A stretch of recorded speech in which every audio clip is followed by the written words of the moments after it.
नमस्कार। तो आपको पता है कि पेपर 1 के लिए हमने एक सीरीज़ जो है वो चलाई हुई है। पेपर 1 में एक टॉपिक है या फिर आप कहिए कि 30 नंबर के क्वेश्चन जो है वो जर्नल क्वेश्चन पूछे जाएंगे नेशनल और इंटरनेशनल अफेयर से रिलेटेड। तो उसी को जो है हम कवर कर रहे हैं यहाँ पर। ये 30 नंबर आपके हम डेफिनेटली पक्के यहाँ से करने की कोशिश करेंगे। बाकी मिशन एलाइड से जो है HPG के पक्की हो जाएगी, तो 60 नंबर जो है हम डेफिनेटली यहाँ से पक्के कर रहे हैं।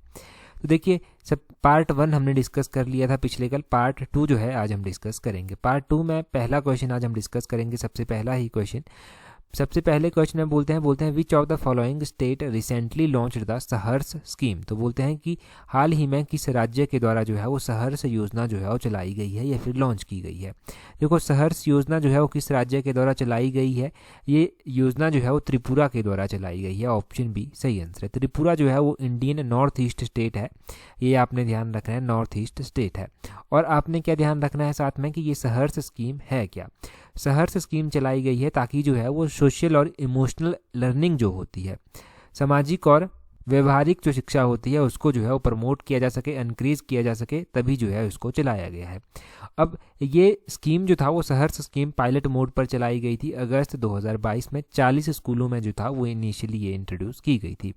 और अभी जो है ये गवर्नमेंट के द्वारा जितने भी स्कूल चलाए जाते हैं उन सभी में जो है इसको एक्सटेंड कर दिया गया है सहर्ष स्कीम को। मैंने कहा कि त्रिपुरा जो है वो नॉर्थ ईस्ट स्टेट है इंडिया का, तो त्रिपुरा नॉर्थ ईस्ट स्टेट है। क्वेश्चन पूछा जा सकता है कि त्रिपुरा जो है वो कौन कौन से स्टेट्स के साथ बाउंड्री शेयर करता है। तो त्रिपुरा ध्यान रखना है कि त्रिपुरा जो है वो इंटरनेशनल बाउंड्री भी जो है वो शेयर करता है। ये किस कंट्री के साथ इंटरनेशनल बाउंड्री शेयर करता है? बांग्लादेश के साथ जो है वो इंटरनेशनल बॉर्डर ये शेयर करता है। 856 किलोमीटर जो है ये बाउंड्री शेयर करता है। इसके अलावा ये मिज़ोरम और असम के साथ जो है वो बाउंड्री शेयर करता है, ये आपने ध्यान रखना है। तो ये हो गया। यहाँ से आपको पता होना चाहिए कि कौन कौन से स्टेट के साथ बाउंड्री शेयर करता है, क्योंकि पहला तो ये नॉर्थ ईस्ट स्टेट है। और आपका जो ये 30 नंबर का टॉपिक है उसमें इस तरह का क्वेश्चन भी पूछा जा सकता है। तो ये क्वेश्चंस आपके कवर हो गए। अगला क्वेश्चन देखिए, बोलते हैं India's largest musical floating fountain was launched eight which of the following lake. तो बोलते हैं कि भारत का सबसे बड़ा म्यूजिकल फ्लोटिंग फाउंटेन निम्नलिखित में से किस झील पर लॉन्च किया गया है। तो सबसे बड़ा भारत का ये जो फ्लोटिंग फाउंटेन है ये जो है वो लॉन्च किया गया है अभी हाल फिलहाल में, और ये हैदराबाद में लॉन्च किया गया है। हैदराबाद की हुसैन सागर लेक है। ऑप्शन बी सही आंसर हो जाएगा। हुसैन सागर लेक में जो है ये लॉन्च किया गया है। तो ये आपने ध्यान रखना है, फ्लोटिंग फाउंटेन इसको कहा गया। यहाँ से क्या होगा, यहाँ से टूरिज्म को जो है वो बढ़ावा मिलेगा। तो इतना अगर आप ध्यान रखते हैं तो काफ़ी है इतना ध्यान रखने के लिए। और अगला क्वेश्चन अभी हम यहाँ से देखते हैं कि नेक्स्ट क्वेश्चन में हमसे क्या पूछा जाता है। नेक्स्ट क्वेश्चन में बोलते हैं recently which of the following become the first US city to ban caste discrimination. तो बोलते हैं कि हाल ही में निम्नलिखित में से कौन सा जो है जातिगत भेदभाव पर प्रतिबंध लगाने वाला अमेरिका का पहला शहर जो है वो बना है। कास्ट बेस्ड जो डिस्क्रिमिनेशन होती है उसको बैन किया गया है US की एक सिटी में। तो ये कौन सी सिटी है ये आपसे पूछते हैं। तो ये सिटी है, तो ये है सिएटल। ऑप्शन ए जो है वो सही आंसर हो जाएगा। सिएटल जो है वो यूनाइटेड स्टेट का एक शहर है, अमेरिका का एक शहर है जिसने जो है वो कास्ट बेस्ड डिस्क्रिमिनेशन को जो है वो समाप्त किया है। अब हम कास्ट डिस्क्रिमिनेशन की बात करते हैं। हमारा जो इंडिया है, क्या यहाँ पर भी डिस्क्रिमिनेशन होती है, कास्ट बेस्ड डिस्क्रिमिनेशन होती है?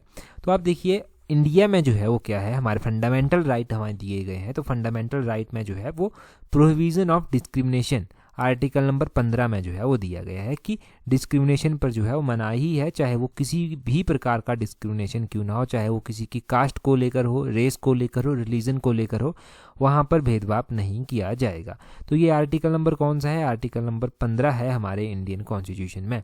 आर्टिकल नंबर 15 आपने ध्यान रखना है इंडियन कॉन्स्टिट्यूशन का। तो ये यहाँ से इंपॉर्टेंट हो गया क्वेश्चन। साथ में अगला क्वेश्चन देखिए, अगले क्वेश्चन में क्या बोलते हैं recently who has been chosen for Raja Ram Mohan national award for excellence in journalism. तो बोलते हैं कि पहले तो आपने ध्यान रखना है कि राजा राम मोहन रॉय नेशनल अवार्ड जो है ये दिया गया जर्नलिज्म में उत्कृष्टता के लिए ये दिया गया। अब बोलते हैं कि किसको दिया गया, ये भी तो बताना है। तो मोस्ट इंपॉर्टेंट क्वेश्चन हो गया। कई बार शायद क्वेश्चन ये भी पूछा गया है कि राजा राम मोहन नेशनल अवार्ड जो है किस फील्ड में दिया जाता है। तो ये जर्नलिज्म फील्ड में जो है वो दिया जाता है। ये दिया गया डॉक्टर ए बी के प्रसाद को, ऑप्शन ए जो है वो सही आंसर है। डॉक्टर ए बी के प्रसाद को जो था ये अवार्ड दिया गया। ये अवार्ड जो है अवार्ड दिया गया 2023 में, परंतु ये Raja Rammohan Roy national award for excellence in journalism 2020 है। ये भी आपने ध्यान रखना है। अब क्यों दिया गया है, तो इन्होंने आउटस्टैंडिंग कंट्रीब्यूशन जो है वो दिया है जर्नलिज्म की फील्ड में। अब दिया किसके द्वारा गया है, तो ये दिया गया है PCI के द्वारा, प्रेस काउंसिल ऑफ इंडिया के द्वारा ये अवार्ड जो है वो दिया गया है। आपने ध्यान रखना है AB के प्रसाद जो हैं ये ऑफिशियल लैंग्वेज कमीशन एक होता है, इसके चेयरमैन भी रह चुके हैं। 2004 से लेकर 2009 के बीच जो था ये ऑफिशियल लैंग्वेज कमीशन के चेयरमैन रहे थे, और ये आंध्र प्रदेश से जो हैं ये हैं, तो ये भी आप ध्यान रखें। तो ये सारा जान लिया आपने यहाँ से। क्या पिछले कल भी हमने किसी अवार्ड के बारे में जाना था, तो जो बिल्कुल सही बात है, पिछले कल भी हमने एक अवार्ड जो था वो पढ़ा था। वो फिल्म की कैटेगरी में जो था वो हमने अवार्ड पढ़ा था। वो कौन सा अवार्ड है, जल्दी से रिवाइज कीजिए। वो अवार्ड जो है Dada Saheb Phalke international film festival award है। बेस्ट फिल्म का अवार्ड जो है वो दिया गया है कश्मीर फाइल्स को। बहुत ज़्यादा कन्फ्यूजन है, कश्मीर फाइल्स को जो है वो बेस्ट फिल्म का अवार्ड दिया गया है, ये आप ज़रूर ध्यान रखना, इसमें कन्फ्यूज़ ना हो। टेलीग्राम पर मैंने किया था कल क्वेश्चन, तो वहाँ पर भी काफ़ी कन्फ्यूजन देखने को मिला, परंतु अब आप में कन्फ्यूजन नहीं होना चाहिए। आगे क्वेश्चन में देखिए क्या बोलते हैं which country won the men's hockey world cup 2023 इन भुवनेश्वरम। भुवनेश्वरम मतलब इंडिया, उड़ीसा में जो था ये मेंस हॉकी वर्ल्ड कप जो था वो हुआ। अब उड़ीसा में हुआ, ये आपने ध्यान रखना है कि कौन सी कंट्री ने जो है ये जीता है अवार्ड। कौन सी मेंस हॉकी वर्ल्ड कप का जो अवार्ड है ये कौन सी कंट्री ने जो है वो जीता है 2023 का, तो ये जीता गया है जर्मनी के द्वारा। ऑप्शन सी जो है वो सही आंसर है। जर्मनी ने जो है वो मेंस हॉकी वर्ल्ड कप 2023 का खिताब जीता है। अब देखो पहला क्वेश्चन अगर पूछा जाता है कि मेंस हॉकी वर्ल्ड कप कहाँ पर हुआ, उड़ीसा में हुआ। दूसरा क्वेश्चन अगर आपसे पूछा जाता है कि किसने जीता, तो जर्मनी ने जीता। अब जर्मनी ने जब जीता तो किसी को तो जर्मनी ने हराया होगा, तभी ये अवार्ड जीता जर्मनी ने। तो जर्मनी ने जो है वो बेल्जियम को यहाँ पर हराया। बेल्जियम दूसरे स्थान पर रहा, और तीसरे स्थान पर जो था वो नीदरलैंड जो था वो रहा। चौथे स्थान पर ऑस्ट्रेलिया जो था वो रहा। ये आपने ध्यान रखना है। तो ये आपको पता होना चाहिए कि कौन सी कंट्री जीती, किसने किसको हराया, और ये हुआ कहाँ पर। इसका कलिंगा स्टेडियम है, Birsa Munda international hockey stadium भी बोलते हैं। इन दो स्टेडियम में जो था ये हुआ, कलिंगा स्टेडियम और बिरसा मुंडा इंटरनेशनल स्टेडियम। ये आपने ध्यान रखना है। कहाँ कहाँ पर है स्टेडियम, कलिंगा स्टेडियम उड़ीसा में स्थित है, Birsa Munda international hockey stadium ये भी उड़ीसा में स्थित है। तो ये भी हो गया। कंट्री वाइज कई बार पूछ लिया जाता है कि मेंस हॉकी वर्ल्ड कप 2023 किस कंट्री ने होस्ट किया। कंट्रीज दे देंगे, तो ये होस्ट कंट्री थी अपना इंडिया। ये भी आपको यहाँ से पता चल गया। अगला क्वेश्चन देखिए, अगले क्वेश्चन में क्या बोलते हैं। अगले क्वेश्चन में बोलते हैं recently who has been chosen for lifetime achievement honour by United Kingdom. तो बोलते हैं कि हाल ही में किसे यूनाइटेड किंगडम द्वारा लाइफ टाइम अचीवमेंट सम्मान के लिए चुना गया है। तो अभी हाल फिलहाल में लाइफ टाइम अचीवमेंट अवार्ड दिया गया है यूनाइटेड किंगडम के द्वारा। यूनाइटेड किंगडम ने ये जो लाइफ टाइम अचीवमेंट अवार्ड दिया है, ये दिया है जो हमारे पुराने या फिर पुराने जो हमारे प्रधानमंत्री थे डॉक्टर मनमोहन सिंह जी, उनको दिया गया है। तो ऑप्शन बी सही आंसर है। Former prime minister doctor Manmohan Singh ji को जो है ये दिया गया है। ये आपने ध्यान रखना है। क्यों इनको दिया गया है, तो ये अवार्ड जो है वो इनको दिया गया है जो इनका कंट्रीब्यूशन है इकोनॉमिक और पॉलिटिकल लाइफ में। इनका जो इकोनॉमी और पॉलिटी में कंट्रीब्यूशन है उसके लिए जो है वो इनको ये दिया गया है। ये आप इतना सा यहाँ से ध्यान रखें आप, तो ये इतना यहाँ से क्लियर आपका हो जाना चाहिए। तो ये अवार्ड से इतना ही हम ध्यान रखेंगे। यस, हमने पीछे भी हमने बात की ना हॉकी की, तो हॉकी के अलावा रणजी ट्रॉफी का मैच भी फरवरी में हुआ था। रणजी ट्रॉफी का मैच 2022-2023 है, वो किस टीम ने जीता है, वो सौराष्ट्र टीम ने जो है वो जीता है। वो आपने ध्यान रखना है। और ICC women T20 world cup की चैंपियन जो है वो कौन सी कंट्री बनी है, तो आईसीसी T20 वर्ल्ड कप की चैंपियन जो है वो कंट्री बनी है ऑस्ट्रेलिया। ऑस्ट्रेलिया जो है वो विनर रही है ICC women T20 world cup में की मैं बात कर रहा हूँ। इसको होस्ट किसने किया था, तो साउथ अफ्रीका ने जो था वो होस्ट किया था, और विनर ऑस्ट्रेलिया रहा। रनर अप जो था वो रनर अप जो रहा वो साउथ अफ्रीका ही रहा। तो ये आप ध्यान रख लें यहाँ से, ये इम्पोर्टेंट हो गया। तो यहाँ पर यही जानकारी दी गई है कि क्यों इस अवार्ड की जानकारी दी गई है, ये हमने जान लिया है। अगला क्वेश्चन देखिए, अगले क्वेश्चन में क्या बोलते हैं between which of the following countries 4th edition of joint military exercise Dharma guardian took place. तो बोलते हैं कि धर्मा गार्जियन जो है वो इसका चौथा संस्करण हुआ, तो ये किन 2 कंट्रीज़ के बीच में हुआ। ये तो आपका बिल्कुल क्लियर हो गया होगा कि इंडिया के साथ हुआ। अब इंडिया के साथ हुआ, परंतु दूसरी कंट्री कौन सी थी अभी मैं बताऊंगा तो आपको याद आ जाएगा। इंडिया और जापान, ऑप्शन बी जो है वो सही आंसर है। परंतु एग्जाम में जब आप इस तरह के ऑप्शंस देखेंगे तो डेफिनेटली कई बार कन्फ्यूज़न हो जाता है, क्योंकि स्ट्रेस लेवल ही उस टाइम इतना होता है। वो जेन्युइन सी बात होती है कि मैक्सिमम टाइम अगर प्रैक्टिस ना की हो जाता है कन्फ्यूज़न। हम यहाँ से बात कर लेते हैं धर्मा गार्जियन एक्सरसाइज की। तो ये धर्मा गार्जियन एक्सरसाइज जो थी इसकी 4th एडिशन हुई और ये जापान में ही जो था वो कंडक्ट की गई थी। जापान में ही जो था ये एक्सरसाइज हुई, ये भी आप ध्यान रखें। अब देखो इंडिया जापान के साथ जो है वो अलग अलग एक्सरसाइजेज जो है वो क्या करता है, होस्ट करता है या फिर कंडक्ट करता है। तो इंडिया और जापान के बीच में जो एक्सरसाइजेज होती हैं वो कौन कौन सी हैं। एक तो धर्मा गार्जियन हो गया, दूसरा सैन्यू मैत्री है। सैन्यू मैत्री भी जो है वो इंडिया और जापान के बीच में होती है। ये इंडिया जापान आपका क्लियर हो गया। इसके अलावा क्या इंडिया और भी कोई एक्सरसाइज किसी कंट्री के साथ जो है वो कंडक्ट करता है। इंडिया नेपाल ऑप्शन में दिया गया है, तो सूर्य किरण एक एक्सरसाइज होती है जो इंडिया और नेपाल के बीच में होती है। इंडिया और यूएस भी यहाँ पर दिया गया है, तो इंडिया और यूएस के बीच में युद्ध अभ्यास होता है। वज्र प्रहार एक्सरसाइज होती है। टाइगर ट्रियम्फ एक्सरसाइज जो है वो इंडिया और यूनाइटेड स्टेट के बीच में होती है। तो ये 3 एक्सरसाइजेज आपने इंडिया यूएस की भी ध्यान रखनी है। इंडिया यूएस के अलावा इंडिया नेपाल की एक्सरसाइज भी आपने ध्यान रखनी है। तो ये हो गया जी, यहाँ से कॉमन जान लिया हमने जो पेपर 1 में आपसे पूछा जा सकता है। अगले क्वेश्चन में बोलते हैं cyclone Gabriel hit which of the following country. तो साइक्लोन गैब्रियल ने जो है वो हाल फिलहाल में हिट किया किसी कंट्री को, तो ये वही पूछते हैं कि साइक्लोन गैब्रियल ने जो था वो किस कंट्री को जो था वो हिट किया। ये साइक्लोन गैब्रियल जो था वो न्यूजीलैंड में देखा गया। ऑप्शन बी जो है वो सही आंसर है।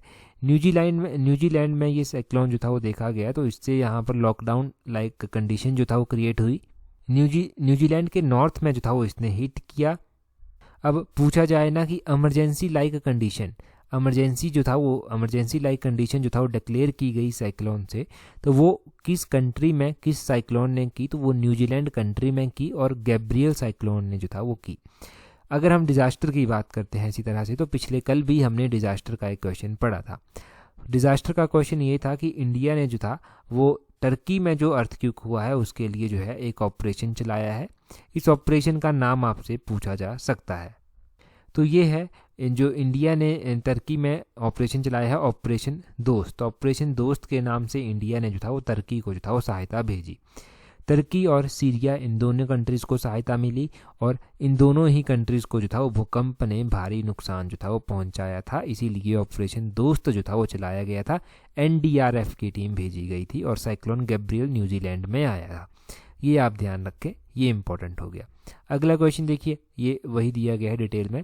अगले क्वेश्चन में क्या बोलते हैं mission 929 was launched by the election commission of India in which state. तो बोलते हैं कि मिशन 929 ये लॉन्च किया गया इलेक्शन कमीशन ऑफ इंडिया के द्वारा। अब क्वेश्चन ये पूछते हैं कि कौन से स्टेट में जो था वो ये इलेक्शन कमीशन ने लॉन्च किया था। तो इलेक्शन कमीशन ने जो था ये लॉन्च किया था त्रिपुरा स्टेट में। ऑप्शन सी सही आंसर है। अब देखो त्रिपुरा में इलेक्शन हुए त्रिपुरा में, तो वहाँ पर ये मिशन 929 जो था वो चलाया गया। अब क्यों चलाया गया, क्या है ये मिशन 929, ये थोड़ा सा डिटेल से मैं आपको बताता हूँ। ताकि वोटिंग का जो टर्नओवर है वो 90% से ज़्यादा हो सके, इसलिए जो था वो किया गया। और इलेक्शन कमीशन का फोकस था कि 929 पोलिंग बूथ के ऊपर जो है वो फोकस किया जाए।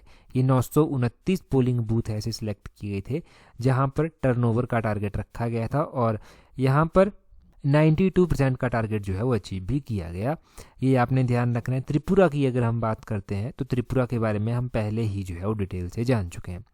तो पूछा जाए कि त्रिपुरा में मिशन 929 किसने लॉन्च किया, तो आपका जवाब फटाफट होगा इलेक्शन कमीशन ने। क्यों लॉन्च किया, ताकि 90% से ज़्यादा जो है वो वोटिंग की टर्नओवर जो है वो अचीव की जा सके, इसलिए किया था। अब त्रिपुरा में इलेक्शन हुए, त्रिपुरा में जो है नए सीएम भी बने होंगे। तो त्रिपुरा में जो नए सीएम बने वो मनिक शाह बने। मनिक शाह जो है वो भारतीय जनता पार्टी से संबंध रखते हैं।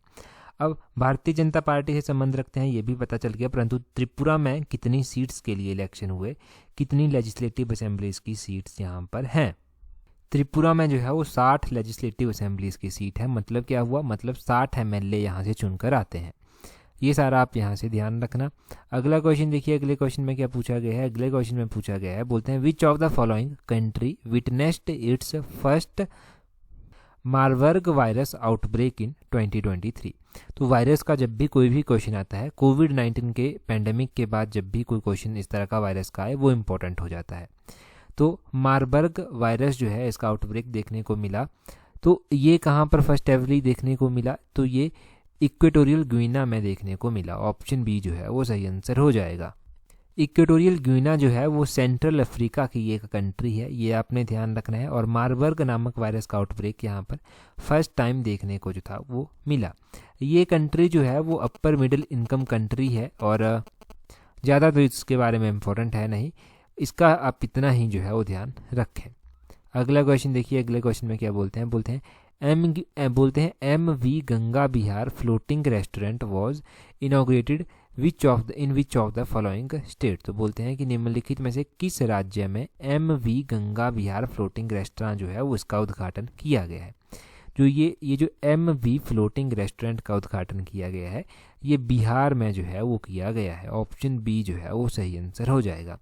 अब बिहार में किया गया है, आप क्या ध्यान रखेंगे यहाँ से, एक हमने इससे पहले जो है वो फ्लोटिंग म्यूजिकल फाउंटेन के बारे में क्वेश्चन पढ़ा, दूसरा क्वेश्चन हमने फ्लोटिंग रेस्टोरेंट के बारे में पढ़ लिया। हिमाचल के मनाली में भी जो है एक हवा में, ये हवा में है, ये फ्लोटिंग नहीं है, ये हवा में जो है एक हवा में एक रेस्टोरेंट जो है वो बनाया गया है, ये आपने ध्यान रखना है। इस तरह से क्रेन के साथ ही शायद उसको ऊपर टाई अप किया गया है और यहाँ पर रेस्टोरेंट जो है वो बना दिया गया है।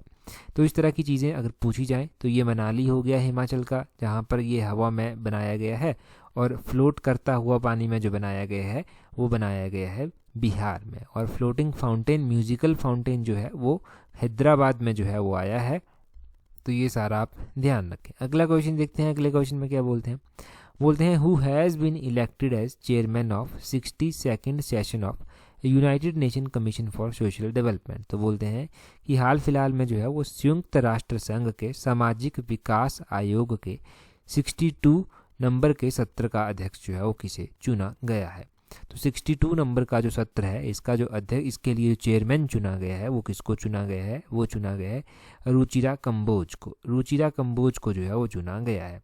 अब आप क्या ध्यान रखेंगे, इंडिया ने जो है वो सस्टेनेबल डेवलपमेंट गोल्स को अचीव करने का टारगेट भी रखा है कि हम 2030 तक जो है वो सस्टेनेबल डेवलपमेंट गोल्स को अचीव कर लेंगे। वो 2030 का एजेंडा अलग से है, परंतु ये आपने जान लिया यहाँ से सस्टेनेबल डेवलपमेंट के लिए जो है वो किसको चेयरमैन जो है वो चुना गया है। अगला क्वेश्चन देखिए, बोलते हैं विच institution releases food price index which tracks the most globally traded food commodities. तो बोलते हैं कि कौन सा संस्थान जो है वो खाद्य मूल्य सूचकांक जारी करता है जो विश्व स्तर पर सबसे अधिक व्यापार वाली खाद्य वस्तुओं को ट्रैक करता है। तो फूड से रिलेटेड जब बात हो रही है तो ध्यान रखना है कि इसको जारी भी जो है वो FAO ही करता है, फूड एंड एग्रीकल्चर ऑर्गेनाइजेशन ही इसको जारी करती है। FAO सही आंसर हो गया। इसका हेडक्वार्टर एग्जाम में पूछा जाए तो इसका हेडक्वार्टर जो है वो रोम इटली में जो है वो इसका हेडक्वार्टर स्थित है। पहला क्वेश्चन ये हो गया। इसकी स्थापना 1945 में जो था वो की गई थी, वो भी आपने ध्यान रखना है कि 1945 में 1945 में इसकी स्थापना की गई थी। और ये आपने फूड प्राइस इंडेक्स के बारे में जान लिया, जो ट्रैक करता है जो सबसे अधिक व्यापार वाली खाद्य वस्तु हैं उनको ये यही जारी करता है।